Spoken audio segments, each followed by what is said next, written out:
హైదరాబాద్ మహానగరం పాత బస్తీలో నివసిస్తున్న బెంగాలీ కుటుంబాలతో కేంద్ర హోంశాఖ సహాయ మంత్రి బండి సంజయ్ కుమార్ ఆత్మీయ సమావేశం నిర్వహించారు. అనంతరం ఆయన మీడియాతో మాట్లాడుతూ హైదరాబాద్ లో దాదాపు 60,000 మంది బెంగాలీలు నివసిస్తున్నారు. పశ్చిమ బెంగాల్ అసెంబ్లీ ఎన్నికల్లో ఇక్కడున్న వాళ్ల బంధువులు, స్నేహితులు, శ్రేయోభిలాషులతో మాట్లాడి బీజేపీకి ఓటు వేయాలని కోరుతున్నాను. బీజేపీకి ఓటు వేయిస్తామని హైదరాబాద్ లోని బెంగాలీ సమాజమంతా హామీ ఇచ్చారు అని బండి సంజయ్ తెలిపారు. బెంగాల్లో సీఎం మమతా బెనర్జీ శాంతి భద్రతలకు విఘాతం కలిగిస్తోందన్నారు. బంగ్లాదేశ్ చొరబాటుదారులకు రెడ్ కార్పెట్ పరుస్తూ దేశ భద్రతకు ముప్పు కలిగేలా చేస్తున్నారని, బెంగాల్లో ఉండలేక చాలా మంది బెంగాలీలు హైదరాబాద్ కి వచ్చి స్థిరపడ్డారని గుర్తు చేశారు. 2014 కంటే ముందే యూపీఏ పాలనలో బంగ్లాదేశ్, ఇతర దేశాల నుంచి అక్రమంగా వేల మంది హైదరాబాద్ కు వచ్చారని, కాంగ్రెస్, బీఆర్ఎస్ పాలకులు రోహింగ్యాలకు రేషన్ కార్డులు, ఓటర్ కార్డులు ఇచ్చి రెడ్ కార్పెట్ పరిచారని మండిపడ్డారు. బెంగాల్లో జరుగుతున్నటువంటి ఎన్నికల సందర్భంగా ఈ భాగ్యనగర్ లోని పాత బస్తీ ప్రాంతంలో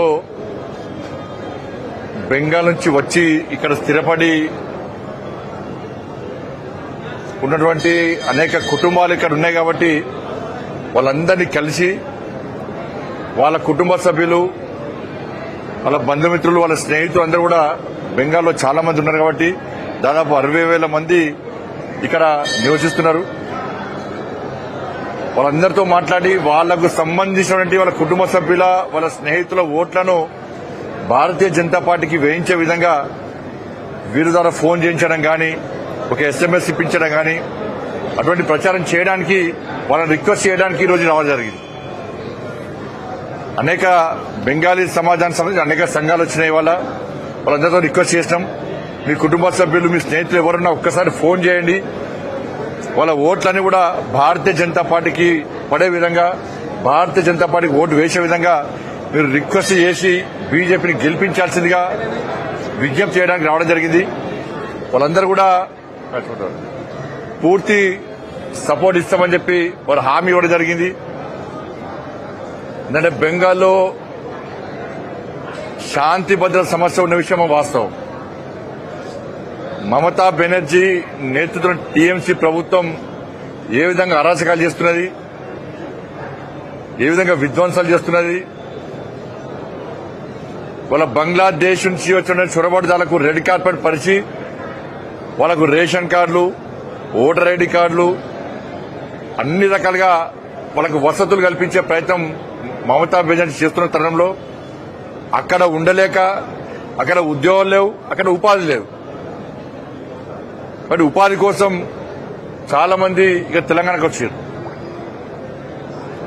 అక్కడ ఇబ్బందులు పడి ఈడికి వస్తే ఇక్కడ కూడా అనేక ఇబ్బందులు పడుతున్న విషయం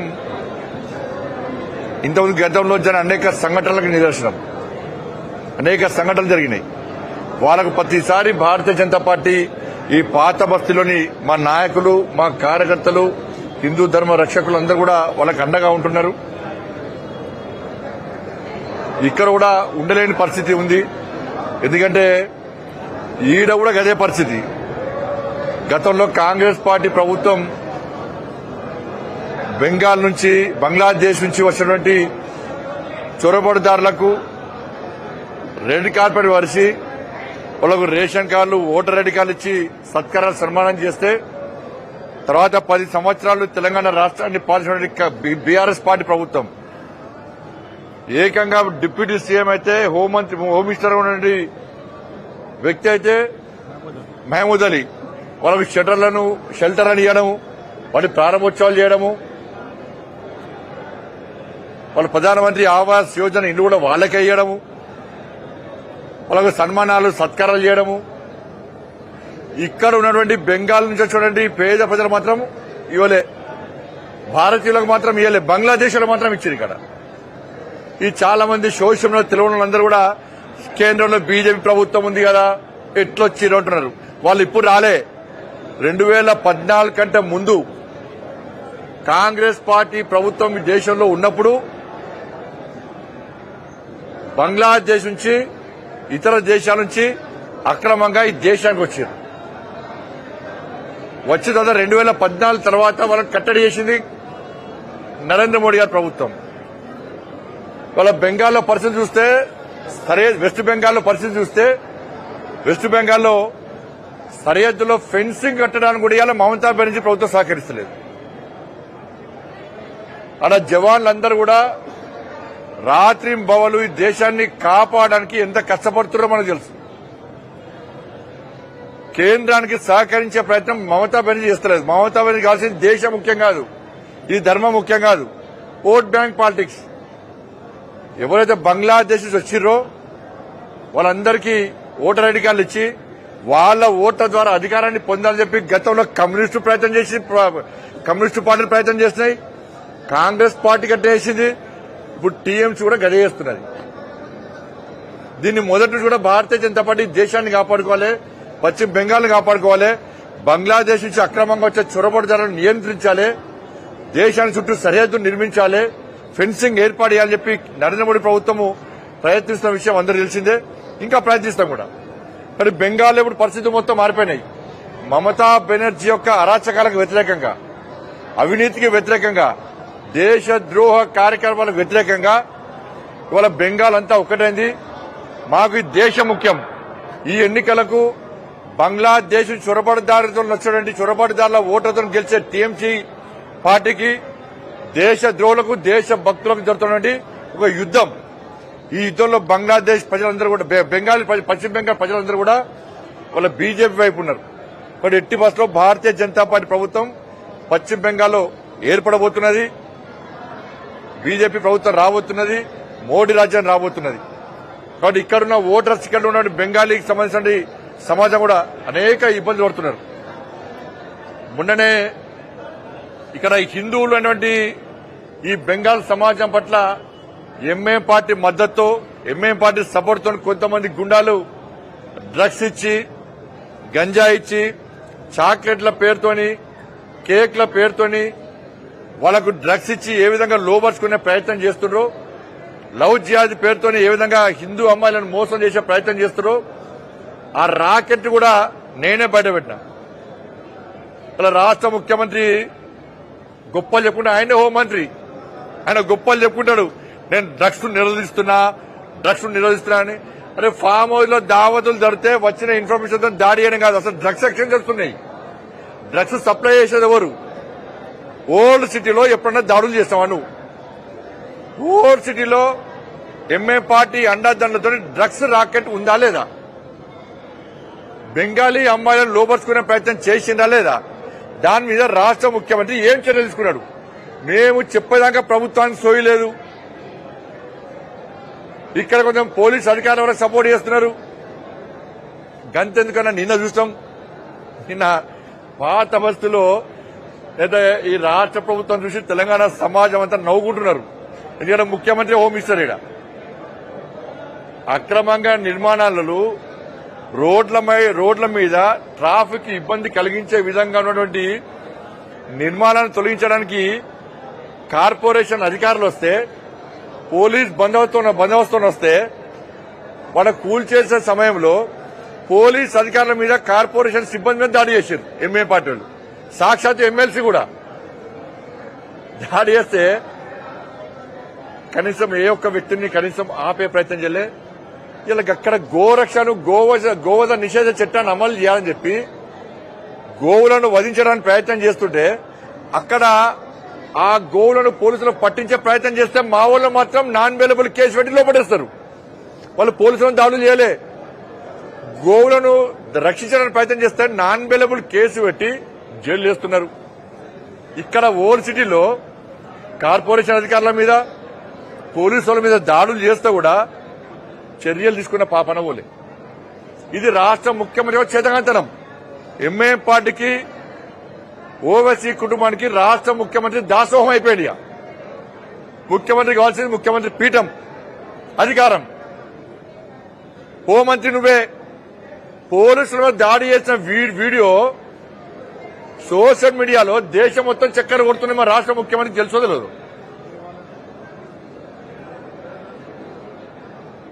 ఏం చర్యలు ఇక పెడతారవచ్చు. ఇవాళ వచ్చిపోయినా కదా, ఏదో సింపుల్ పిండి కేసు పెట్టి అరెస్ట్ చేసినాము, బెయిల్ వచ్చిందని చూపెట్టే ప్రయత్నం చేస్తారు. కొన్ని అక్రమ నిర్మాణాలు కూల్చేసారు. కూల్చేసినాక ఇవాళ ఏమైంది? వాళ్ళ మళ్ళా ఎంఐఎం పార్టీ నాయకులు వచ్చి జిహెచ్ఎంసీ వాళ్ళు పోలీసు వాళ్ళు కూల్చేసినటువంటి అక్కడ బాధ్యత ఎంఐఎం పార్టీ ఎమ్మెల్యేలు ఉండి మళ్ళా తిరిగి నిర్మాణాలు చేపడుతున్నారు. ఎంత చేవజచ్చిన ప్రభుత్వం కాంగ్రెస్ పార్టీ ప్రభుత్వం అంటే చేతగాని ముఖ్యమంత్రి, చేతగాని హోంమంత్రి బాధ్యతలు వేస్తున్న ముఖ్యమంత్రి సమాధానం చెప్పాలి. నీ ప్రభుత్వ హయాంలో జిహెచ్ఎంసీ కార్పొరేషన్ అధికారులు పోలీసులు వచ్చి అక్రమాలు గురిపేస్తే నీకు ఛాలెంజ్ చేసే ముఖ్యమంత్రి నీతో ఏం కాదు, నువ్వు హోంమంత్రులు నీతో ఏం కాదు, మీ వాళ్ళు వచ్చి కూలబడితే మేము బాధ్యత కట్టిస్తున్నామని చెప్పి సవాల్ చేస్తే ఇలా రాష్ట్ర ముఖ్యమంత్రి చేతులు మూసుకొని కూర్చోండి. ఇలా గదే హైడ్రాలా పేదోళ్ళ ఇల్లు కూల్చేస్తే అక్కడ పేదోళ్ళు మా ఇళ్లను కూల్చకండి అంటే లాఠీచార్జ్ చేసిరాడ. హైడ్రా పేరుతో పేదోళ్ళు ఇల్లు కూల్స్తే లాఠీచార్జ్ చేసిరు, పేదోళ్ళ మీద నాన్ బెల్లబుల్ కేసులు పెట్టిర్రు, మహిళలను చూడకుండా పొట్టుబడి కొట్టిరు పోలీసులు. ఈ ఓల్డ్ సిటీలో పోలీసుల మీద దాడులు చేస్తే ఆధారాలుంటే, కార్పొరేషన్ సిబ్బంది దాడులు చేస్తే ఆధారాలుంటే కనీసం లాఠీ లేపే దమ్ము లేని పోలీసు అధికారులు కొంతమందికి ఉన్నారు. ఇవాళ పోలీసు అధికారుల సంఘం ఏమైంది? పోలీసుల మీద దాడులు చేస్తే కూడా లాఠీచార్జ్ చేసే దమ్ము లేకుంటే ఎందుకు ఈ పోలీస్ వ్యవస్థ? ఓల్డ్ సిటీ ఇష్టపెట్టిండా చెప్పాలి రాష్ట్ర ముఖ్యమంత్రి. ఎంఐఎం పార్టీలకు అప్పయిపోయిన అదనే నేను ఓల్డ్ సిటీలో ఏం చేయ, డ్రగ్స్ దందా చేసినా కూడా హిందూ అమ్మాయిని లోపరుచుకునే ప్రయత్నం చేసినా కూడా అక్రమ కట్టడాలను నిర్మూలించే ప్రయత్నం చేస్తే మా పోలీసులను కొట్టినా కూడా మేము ఏం చేయ, ఎంఐఎంలకు దారాదత్తం చేస్తామని చెప్పు. చాలా ఓల్డ్ సిటీలో మా దమ్మ చూపడతాం, పోలీసులను రక్షించుకుంటాం, కార్పొరేషన్ రక్షించుకుంటాం. గింత దౌర్భాగ్యం రాష్ట్ర ముఖ్యమంత్రి చేతగాంతనం. పోలీసులను కొడితే నువ్వు ఒప్పుకుంటావా? దేవాలయం మీద దాడులే, లవ్ జిహాద్ జరగబట్టే హిందూ అమైన డ్రగ్స్ పేరుతో వేధిస్తున్నారు, గోవులను వధిస్తున్నారు. నిన్న కూకట్పల్లిలో లవ్ జిహాద్ పేరుతోని నవాబ్ అని పేరున్నది, నవాజ్ అంటాడు, హిందూ అమ్మాయిని పెళ్లి చేసుకుని ఇలా గ్యాంగ్ రేప్ చేసే ప్రయత్నం చేస్తే ఏమైంది పోలీస్ వ్యవస్థ? ఏమైంది ప్రభుత్వం? ఎందుకు అరెస్ట్ చేస్తలేరు? హిందూ అమ్మాయిలు ఓనిగా, హిందువులకు రక్షణ వద్దిగా, వాళ్ళ ఓటు బ్యాంక్ పాలిటిక్స్ వాళ్ళ ఓట్లు మీకు మా అద్దిగా, మళ్ళీ బయటకు వచ్చి నేను దేవాలయం కట్టు కాదు. హిందూ సమాజం ఇవాళ తెలంగాణ రాష్ట్రంలో ప్రమాదంలో ఉంది, దాన్ని కాపాడు. ఫస్ట్ దాని గురించి మాట్లాడు. బాసర పోయట ఆదిలాబాద్ నట వేల కోట్ల రూపాయలతోనే అభివృద్ధి చేస్తారు. ఈ పాత బస్తీని అభివృద్ధి చేయడం ఉండేది. నువ్వు ఉండే భాగ్యనగరాన్ని అభివృద్ధి చేస్తలేవు, ఒక్క పైసా ఇస్తలేవు. కేంద్ర ప్రభుత్వ నిధులు తప్ప ఒక్క పైసానన్నా హైదరాబాద్కి ఇచ్చినావా? ఇక్కడ ఏడోడట అక్కడ చేస్తాడు, ఆదిలాబాద్ చేస్తాడట. ఇది పెద్ద జోక్. ఇది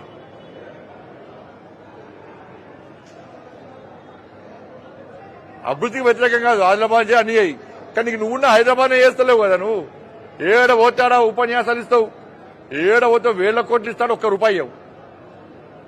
కేంద్ర ప్రభుత్వము గ్రామ పంచాయతీ అభివృద్ధికి నిధులు ఇచ్చింది. ఏ గ్రామానికి ఇస్తావు చెప్పు? ఏం చేస్తావు నిధులు?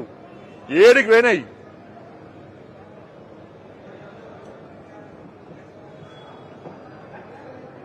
కాబట్టి రాష్ట్ర ముఖ్యమంత్రి వెంటనే స్పందించాలి. నిన్న పోలీస్ అధికారుల మీద, కార్పొరేషన్ సిబ్బంది మీద దాడి జరిగిన విషయాన్ని ముఖ్యమంత్రి తీవ్రంగా పరిగణించాలి. లేకుంటే పాత బస్తీ మొత్తం ఆగమాయమే ప్రమాదం ఉంది. ఇక్కడ గుండాలు రెచ్చిపోయే ప్రమాదం ఉంది. ఇవాళ మీరు తొలగించినటువంటి ఆ నిర్మాణాన్ని మళ్ళా కట్టిస్తున్నారు. ఇలా హైడ్రాలో కట్టుకోవడం తప్పు, ఇక్కడ కట్టుకోవడం మాత్రం ఒప్పు. అంటే పాత బస్తీకి ఒక రూలు, వేరే బస్తీలకు ఒక రూలు. పాత బస్తీకి ముఖ్యమంత్రి స్వయం ప్రతిపత్తి కల్పించింది కావచ్చు. మీరు పాత బస్తీలో ఏమన్నా వేసుకోండి, రోడ్లు కబ్జా అయ్యండి, ప్రభుత్వ స్థలాలు కబ్జా అయ్యండి, హిందువుల ఆస్తులు దోసుకోండి, హిందూ అమ్మాయిలను లోపరుచుకోండి, డ్రగ్స్ సప్లై చేసుకోండి, దొంగదందా లంగదందా ఏంటి అని చెప్పి వాళ్ళకు అప్పయిపోయినావా? కాబట్టి ఈ విషయంలో రాష్ట్ర ముఖ్యమంత్రి స్పందించాల్సిందిగా నేను డిమాండ్ చేస్తున్నాను.